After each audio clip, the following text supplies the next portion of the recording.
Hola, soy Gabriel León y estás escuchando La Ciencia Pop, un podcast sobre historias de ciencia. Una inesperada medalla olímpica será el inicio de la historia de hoy, una que es literalmente una carrera por mejorar marcas, amortiguar los pasos y mejorar la tracción. Es la historia que está a nuestros pies, con cápsulas de aire, gel y espumas cada vez más avanzadas. Hoy daremos un paseo por el mundo de las zapatillas, los pies, las rodillas y la moda de andar descalzo, que era la norma cuando no habían zapatillas. Les recuerdo que este proyecto es financiado en un 100% por el aporte voluntario de mis muy queridos patrons. Si quieren apoyar este proyecto, lo pueden hacer en www.patreon.com/lascienciapop y ahí se pueden inscribir para hacer un aporte mensual y apoyar a la producción de este podcast. Como siempre, agradezco el apoyo de mis muy queridos patrons: Paola Oyarzún, el artista Ariel Guerrero, Rhonda Butler, Bruno Gisling, Silvana Cartagena y Gabriel Chimino, Andrea Méndez, Guillermo, Sebastián y Celeste Acuña, Edu Arnelo, Mr. Corner, Juan Francisco San Martín, Juan Pablo Cortese, Gail Jewell, Javier Ocaranza, J. Pérez, Matías Ichay, la familia Verdugo Enríquez, Andrés Arias, Martina y Gaspar Fernández, César Antonio Cid, la familia Moya Velázquez, Liliana Guzmán, Jordi Torras, Katia Ramírez, Rolando Cosio, Víctor Bucarey, Julio Serrano, Javiera Castro, Wolfram Gurlich, la familia Gallegos Iturriaga, Maricruz Ormeño, Los Piñones Guísica, Playita Restobar Guanaqueros, Joel Moya, Rodrigo Salas, Luciano Santana, Alecito Enríquez, Tumbo y Aceituno Crisóstomo, Manguito, Daniela Millavil, Carlos Schwarzenberg, Jonathan Ramírez, Claudio Fuentealba, Mark Rolk, Karina y Agustín Valenzuela, Laura Carrasco, Martina y Julieta Moscoso, la Cervecería Intrínsecal y Lorena Bravo.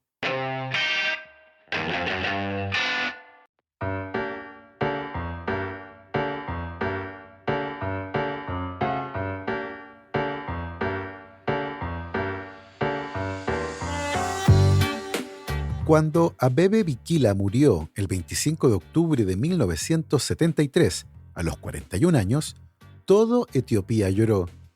Murió joven tras varios años de complicaciones médicas derivadas de un accidente automovilístico que lo dejó parapléjico en 1969. Pero incluso desde una silla de ruedas, no olvidó su amor por el deporte y participó en competencias de tiro con arco y tenis de mesa. Su espíritu parecía imposible de contener, incluso cuando su cuerpo ya no podía correr, porque correr para Bikila nunca fue solo moverse rápido, fue una forma de identidad. Por eso, cuando murió, Etiopía lo despidió como a un héroe nacional. Cientos de miles de personas salieron a las calles y el emperador Haile Selassie, que lo había premiado en vida y acompañado en su recuperación, declaró duelo oficial.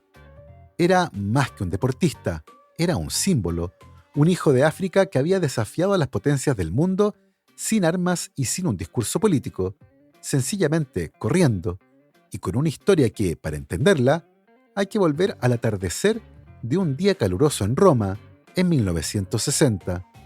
Ese año los Juegos Olímpicos se celebraban en la capital italiana. La maratón, la prueba reina, la más antigua, la que conmemora el relato mítico del soldado griego que corrió hasta morir para anunciar la victoria en maratón, estaba programada para correrse al atardecer. Sería un recorrido histórico. Partía en el Campidoglio, atravesaba las calles empedradas de Roma, pasaba por el Coliseo, bordeaba ruinas, foros y fuentes y cruzaba frente al obelisco de Axum, que había sido robado por el mismísimo Mussolini durante la ocupación italiana de Etiopía en 1937. Y ahí, frente al monumento saqueado, pasó corriendo un joven etíope que ganaría la medalla de oro. Tal vez lo más curioso es que Abebe Bikila no tenía por qué estar en esa carrera. Había sido inscrito a último momento, reemplazando a un compañero que se había lesionado.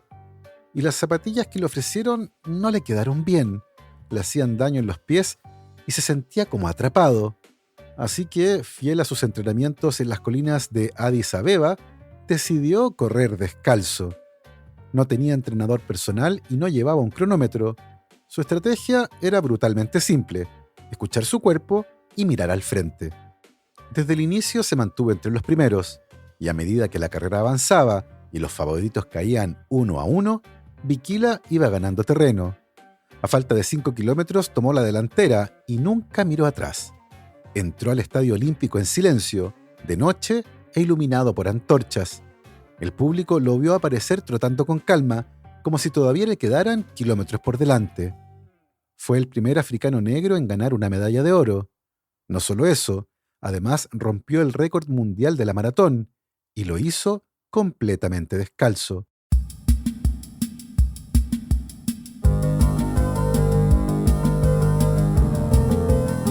Lo más impactante para muchos fue que su victoria no fue solo deportiva, fue simbólica.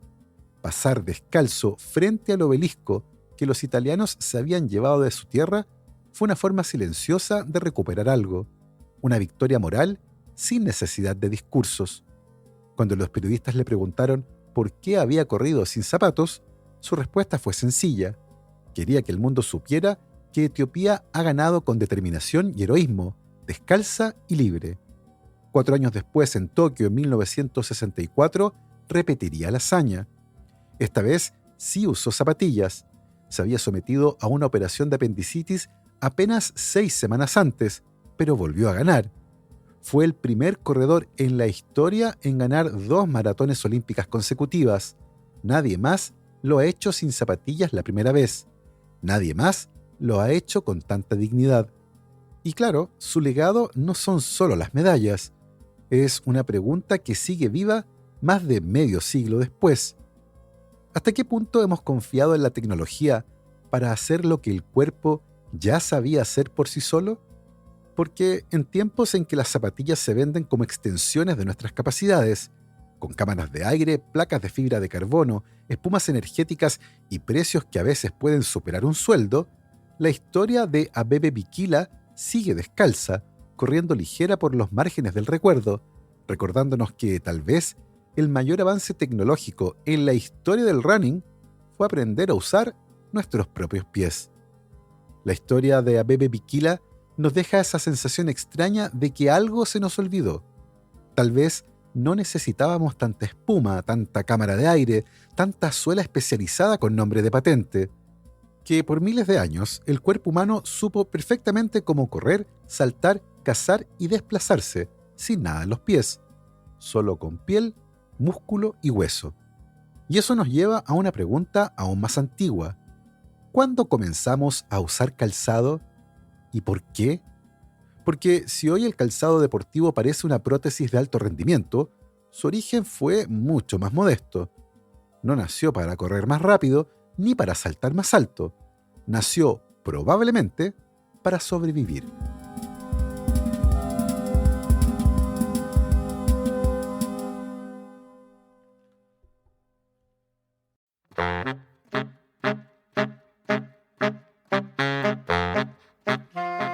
Los restos arqueológicos más antiguos de calzado no son exactamente zapatillas, ni siquiera sandalias, pero sabemos que existieron porque dejaron huellas en el cuerpo humano.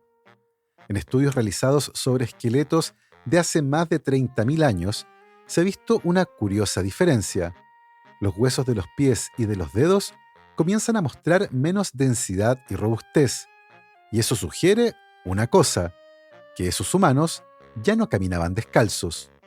Había algo entre sus pies y el suelo, cuero, corteza, fibra vegetal, lo que sea, y eso cambió la forma en que esos pies cargaban peso y fuerza.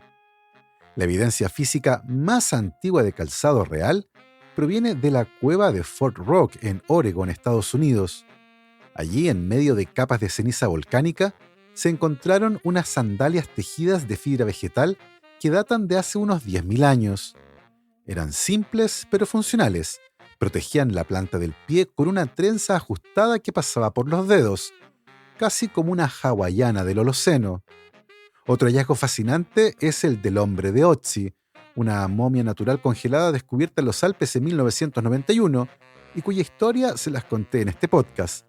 Otzi vivió hace unos 5.300 años y junto a su cuerpo se encontraron zapatos hechos de piel de oso, con una suela resistente y una parte superior de hierba trenzada que servía de aislante.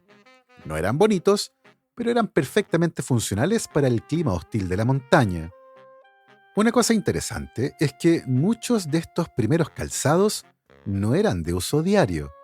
No se usaban en casa ni para caminar por el bosque. Estaban reservados para cazar, para moverse en invierno o para ritos especiales.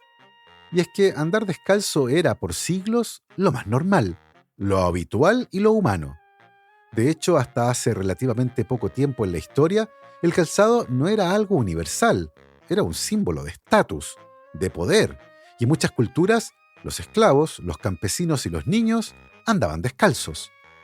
Solo los ricos o los guerreros tenían derecho a cubrirse los pies, y en muchas ceremonias religiosas, como en templos hindúes o mezquitas islámicas, quitarse los zapatos sigue siendo un acto de humildad y conexión con lo sagrado. Entonces, la pregunta no es solo cuándo empezamos a usar calzado, sino también cuándo dejamos de confiar en nuestros propios pies y decidimos que necesitábamos corrección, soporte y control. Porque si nuestros ancestros podían caminar sobre roca volcánica, barro helado o espinas en el bosque con apenas una tira de fibra vegetal, tal vez no eran ellos los frágiles. Tal vez somos nosotros.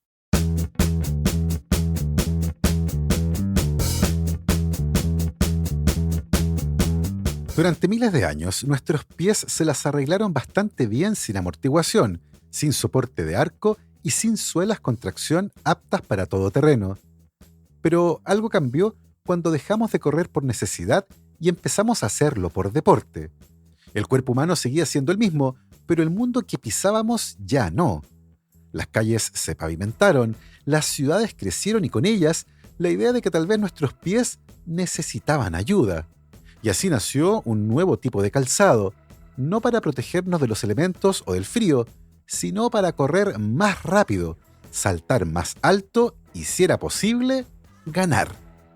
A fines del siglo XIX, cuando el caucho comenzó a usarse de manera industrial, aparecieron las primeras plimsolls, una especie de zapatilla de lona con suela de goma, sin pie derecho o izquierdo, que se usaba principalmente para hacer ejercicio en los colegios británicos. No tenían diseño ergonómico, pero ofrecían una ventaja crucial: tracción. Ya no se resbalaban al correr.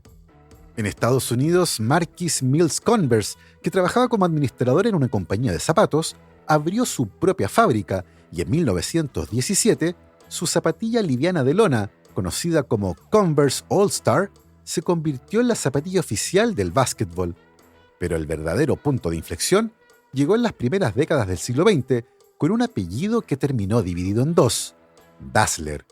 En Alemania, los hermanos Adolf, conocido como Adi, y Rudolf Dassler, comenzaron a fabricar zapatos deportivos en el lavadero de su madre. Sus modelos eran innovadores, ligeros y con clavos intercambiables para mejorar el agarre en distintas superficies. En los Juegos Olímpicos de Berlín de 1936, el atleta afroamericano Jesse Owens ganó 4 medallas de oro usando zapatos hechos por Adi Dassler. Fue un golpe simbólico en la cara del nazismo y un impulso publicitario enorme. Después de la guerra, los hermanos pelearon y se separaron. Rudolf fundó Puma y Adi Dassler, Adidas. Desde entonces, sus fábricas rivales en la ciudad de Herzogenaurach marcaron el inicio de una nueva era, la del calzado deportivo como industria, símbolo de estatus y objeto de deseo. En los años 70 el running se volvió una moda global. Se publicaron libros como el The Complete Book of Running y la maratón pasó de ser una rareza atlética a un objetivo de oficina. Cualquiera podía correr una si entrenaba lo suficiente. Fue en ese contexto que una empresa llamada Blue Ribbon Sports dio el gran salto, una empresa que más tarde pasaría a llamarse Nike. Uno de sus fundadores, Bill Bowerman, que también era entrenador de atletismo, quería una suela que ofreciera mejor tracción sin aumentar el peso. Un día, mirando una guaflera en la cocina de su casa, tuvo una idea: verter caucho sobre el molde de hierro. El resultado fue la legendaria suela waffle, que ofrecía agarre, ligereza y, como bonus, una historia genial para contarle a los periodistas. Con Nike en la delantera y Adidas, Puma, Reebok y Asics pisándole los talones literalmente, la industria se disparó. Estaba claro que ya no se trataba solamente de rendimiento. Las zapatillas empezaron a definirse por su estética, innovación y el vínculo con figuras legendarias. Así nacieron, por ejemplo, las Nike Air Jordan, de las que solo en el año 2022 se vendieron unos 60 millones de pares en todo el mundo. En las décadas de 1970 y 1980, en plena fiebre global por el jogging, Nike dio un golpe de efecto que cambió para siempre el mundo del calzado. Lanzó la línea Nike Air, con cámaras de aire encapsuladas en la suela. El primer modelo fue la Tailwind en 1978, y el concepto era tan visual como biomecánico. Corre sobre el aire. Y para 1987, con la llegada de las Air Max, la cámara de aire ya no solo se sentía, también se veía. La idea era seductora. Si cada paso genera una fuerza de impacto que viaja desde el talón hacia arriba, atravesando el tobillo, la rodilla y la cadera, ¿no sería razonable interponer una burbuja de aire entre el pie y el suelo? Una especie de amortiguador corporal que redujera el daño, la fatiga y las lesiones. Ya no era solo marketing. Detrás de estos modelos había ciencia y tecnología. En colaboración con el ingeniero aeroespacial Frank Rudy, Nike diseñó una unidad de gas presurizado envuelta en poliuretano que podía resistir la deformación repetida. El principio era similar al de los amortiguadores de un automóvil: absorber la energía de impacto y devolver parte de ella en el rebote. Durante décadas, las zapatillas buscaron ofrecer confort, soporte y estilo, pero algo cambió en los últimos años.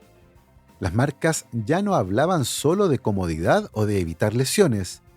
Prometían velocidad, rendimiento, medallas y récords. Las zapatillas habían dejado de ser un accesorio y se estaban convirtiendo en una ventaja competitiva. Y fue entonces cuando apareció un término que hasta hace poco parecía reservado a sustancias prohibidas: doping tecnológico. El punto de quiebre llegó con las Nike Vaporfly 4, lanzadas en 2017. Su nombre ya era una provocación: un 4% de mejora en eficiencia de carrera, algo que para un atleta de élite puede ser la diferencia entre la medalla de oro y un diploma por participar. El secreto: una combinación radical de materiales y diseño, una entresuela de espuma Pivax increíblemente liviana y elástica, combinada con una placa de fibra de carbono rígida, embutida en la suela y que funciona como un resorte. Juntas, estas innovaciones reducen el gasto de oxígeno por kilómetro, permiten una transición más rápida del paso y almacenan y devuelven más energía en cada zancada. Es como si te pusieras un trampolín en los pies. Y los estudios lo confirmaron. En 2018, un trabajo liderado por Wouter Hochkamer de la Universidad de Colorado demostró que las Vaporfly mejoraban la eficiencia energética en corredores entre un 3 y un 4,2% en comparación con otros modelos. Era una mejora real, medible y sin inyectarse ninguna sustancia. Así que la pregunta saltó inmediatamente: ¿dónde está el límite? ¿En qué momento una zapatilla deja de ser parte del cuerpo y se convierte en una forma externa de impulso? La controversia se hizo pública cuando en la Maratón de Berlín en 2018, Eliud Kipchoge rompió el récord del mundo usando unas Vaporfly, y el año siguiente, en Viena, logró un hito histórico. Corrió los 42 kilómetros y 195 metros en menos de 2 horas, usando una versión aún más avanzada de la zapatilla, las Alpha Fly, en un evento no oficial. Si bien la carrera estaba fuera de la regulación, las zapatillas capturaron toda la atención. World Athletics, la federación que regula el atletismo mundial, se vio obligada a intervenir. En 2020 publicó nuevas reglas. El calzado debía estar disponible comercialmente por al menos 4 meses antes de ser usado en competencia. No podía superar los 40 milímetros de grosor de suela y solo se permitía una única placa rígida interna. Pero para entonces, el daño o la revolución ya estaba hecha. Atletas de todas las marcas comenzaron a exigir versiones de carbono en sus zapatillas. Adidas respondió con las Adizero Adios Pro, Puma con las Deviate Nitro Elite, Asics con las Meta Speed Sky. La carrera ya no era solo de piernas, sino de polímeros, laboratorios y diseño computacional. Y en medio de esta guerra de espumas y placas, surgió una duda muy humana. ¿Qué tan justo es competir si no todos pueden acceder a la misma tecnología?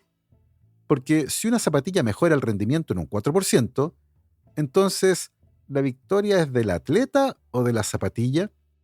Y si esa mejora se vuelve indispensable para competir, ¿no estamos obligando a todos los corredores a entrar a la misma carrera tecnológica, aunque no puedan pagarla?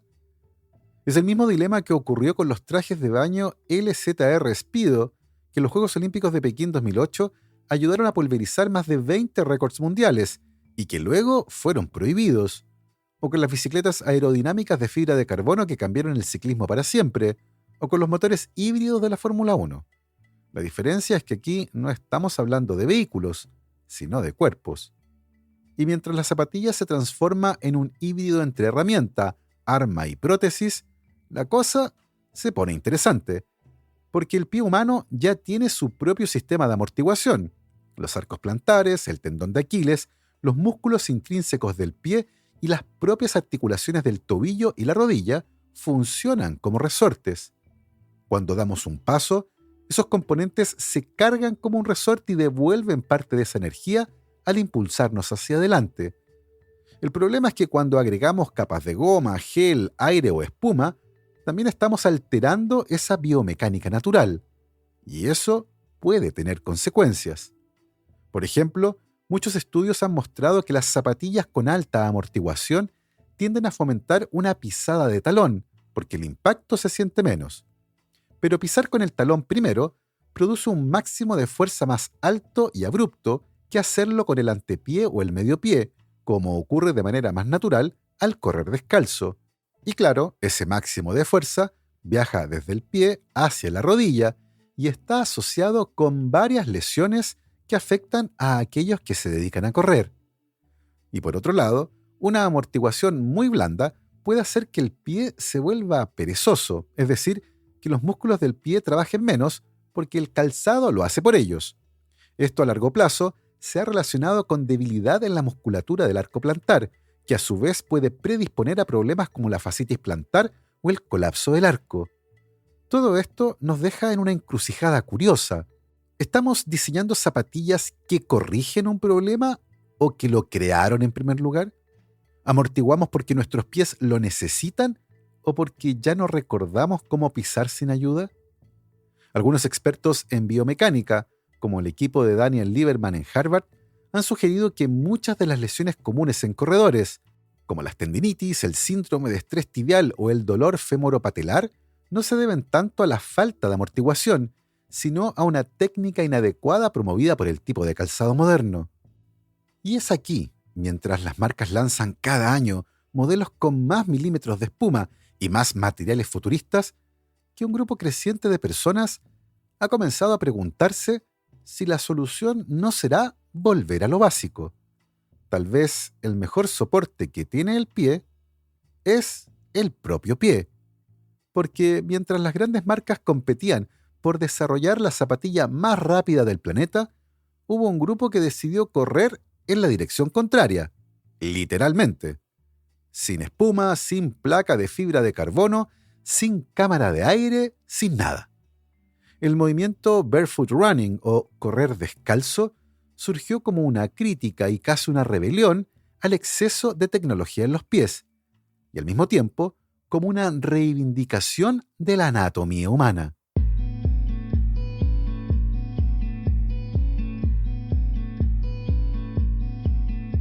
Para muchos, la mecha se encendió en 2009 con la publicación del libro Born to Run de Christopher McDougall.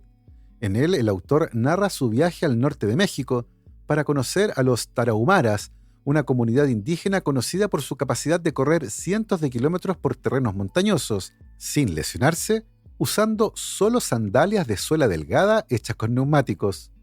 McDougall, un corredor aficionado con un historial de lesiones, se preguntaba lo mismo que muchos tras leer la historia de Abebe Bikila. ¿Cómo es posible que correr descalzo funcione mejor que con toda nuestra tecnología moderna? Y ahí entró en escena la evidencia científica.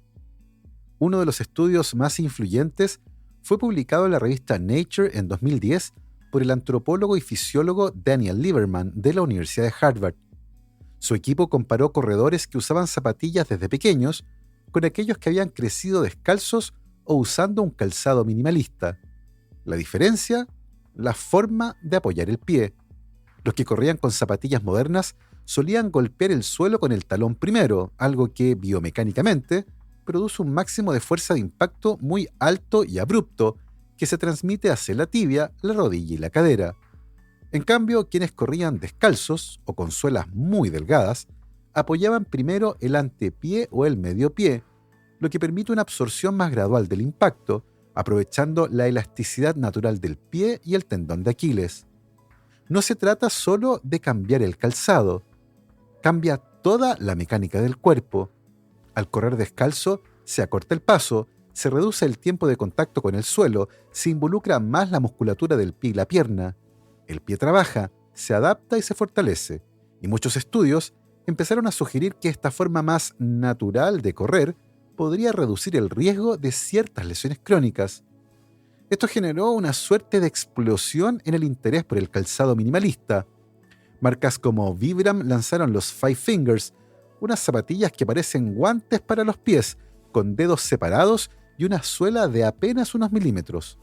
Otros modelos como los Merrell Trail Glove o las Vivo Barefoot ofrecían suelas finas y gran flexibilidad, imitando la sensación de andar descalzo sin exponer directamente la piel al suelo. Pero no todo fue euforia. Un estudio de 2013 publicado en Medicine and Science in Sports and Exercise mostró que corredores que hicieron una transición abrupta al barefoot sin la adaptación adecuada desarrollaron lesiones como edema óseo en los metatarsianos. El problema no era el concepto, sino el tiempo de adaptación. Después de toda una vida usando amortiguación, el pie moderno había perdido parte de su capacidad natural, como si hubiéramos llevado muletas invisibles por tanto tiempo que al quitarlas el cuerpo necesitara reaprender a caminar. Y ahí está la clave. El barefoot o andar descalzo no es una panacea, pero sí es una llamada de atención. Nos recuerda que el cuerpo humano no fue diseñado en un laboratorio, sino moldeado por millones de años de evolución, que cada hueso, tendón y músculo del pie, de los cuales tenemos más de 100, tiene un propósito biomecánico que a veces ignoramos en nombre del confort. Hoy muchos entrenadores y fisioterapeutas promueven el fortalecimiento del pie, incluso si uno sigue usando zapatillas convencionales. Ejercicios de propiocepción, caminar descalzo en casa o usar calzado más flexible y ancho. Porque no se trata de abandonar las zapatillas, sino de recuperar la soberanía del cuerpo sobre la tecnología. En un mundo que cada año lanza una zapatilla más sofisticada que la anterior, tal vez la verdadera revolución sea mirar hacia abajo y darse cuenta de que durante mucho tiempo ya teníamos la mejor herramienta incorporada. Cuando uno piensa en tecnología de punta, rara vez se le ocurre pensar en el pie humano, pero tal vez deberíamos, porque lo que tenemos al final de las piernas es una obra maestra de biomecánica, producto de millones de años de evolución, con 26 huesos, 33 articulaciones y más de 100 músculos, tendones y ligamentos. Todo eso comprimido en un espacio que cabría en una caja de zapatos. El pie no es una base estática, es un resorte activo. Cada paso que damos implica una secuencia compleja de eventos: apoyo, carga, impulso y despegue. Y en esa secuencia, el pie actúa como un sistema de suspensión que absorbe energía, la almacena y luego la devuelve. Pero si uno modifica las condiciones en las que ese sistema opera, por ejemplo interponiendo entre el pie y el suelo una suela de 4 centímetros con espuma, gel o aire, también está alterando la forma en que ese sistema se comporta. Y como sabemos, uno de los cambios más notorios tiene que ver con el punto de contacto inicial.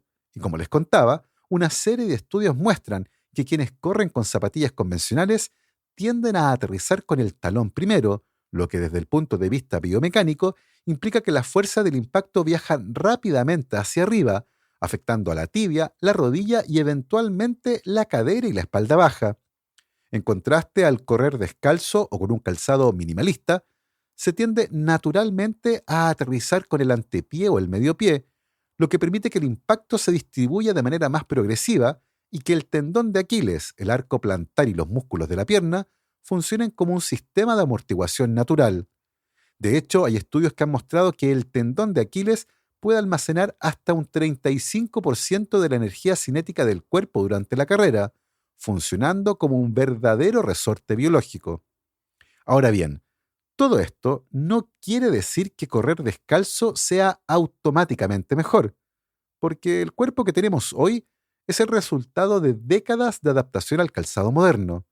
Los músculos intrínsecos del pie, esos que estabilizan, arquean y sostienen, están muchas veces debilitados por años de soporte externo. Dejar el calzado de golpe puede ser como quitarle las ruedas de entrenamiento a una bicicleta que nunca aprendimos a equilibrar solos. Ahora bien, cuando se analiza la evidencia, se observa algo muy interesante. Los corredores que hacen la transición adecuada al barefoot o al calzado minimalista tienden a reportar menos lesiones por sobreuso, como fascitis plantar, síndrome de la banda iliotibial o la famosa rodilla del corredor. Pero si la transición es brusca o se mantiene una técnica de carrera poco eficiente, pueden aparecer otras lesiones, como fracturas por estrés en los metatarsianos o tendinopatías en el tendón de Aquiles. Evidentemente, no es magia, es fisiología y requiere tiempo. Un metaanálisis publicado en el British Journal of Sports Medicine en 2021 revisó estudios comparativos entre calzado convencional y minimalista y concluyó que no hay una respuesta universal. La clave está en la adaptación individual, el contexto del corredor, su técnica y su carga de entrenamiento. Y claro, hay algo más. La relación entre el pie y la rodilla no es aislada. Cada cambio que ocurre abajo en el contacto con el suelo se amplifica hacia arriba. Si el pie no absorbe correctamente el impacto, la rodilla compensa. Si el arco colapsa, la alineación de la pierna cambia.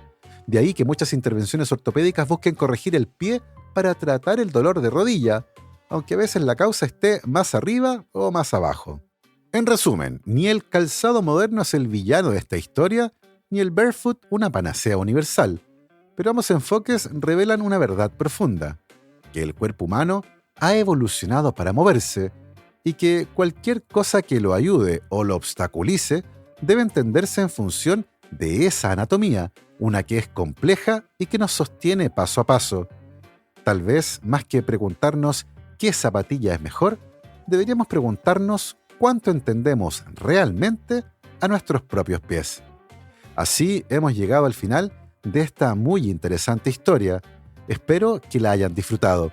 Yo me despido como siempre agradeciendo el apoyo incondicional de mis muy queridos patrons: Cristian Oteiza, Alberto Montt y Laura, Germaína Araya, Ana Lucía Luna, Simón Castillo Riedemann, Luciano Cisterna, Ricardo Yáñez, Cristian Fraser, la familia Helfman von de Sauer, Giuseppe Carufo, David Pelao Pérez, Michelle Baró, Pablo y Milesita Villalobos, José Tanús, Pedro Castillo, José Luis Ulloa, Luz María Hernández, Marcela Martínez, Cristóbal Orellana, Diego Riquelme, Mauricio Silva, la familia Yuri Martínez, Claudio Oyarzo y Toña, Cirilo Fede y Pola, la familia Calanqueirolo, Alejandra Díaz, Fernando Araya, la familia de la Cruz Morales, Cosca y Banya, la familia Fuentes Schonfeld, la familia Tíez Ríos, Beatriz Geldres, Juan Catipillán, Paula Lagos, Sandra Marras, Giovanni Rosales, Olivia Artigas, Sergio Yuri Espinosa, Los Rojas Peredo y Mario Vicuña. Nosotros nos volvemos a encontrar el próximo viernes. Que estén muy bien, cuídense mucho, lávense las manos y por supuesto, que la ciencia los acompañe.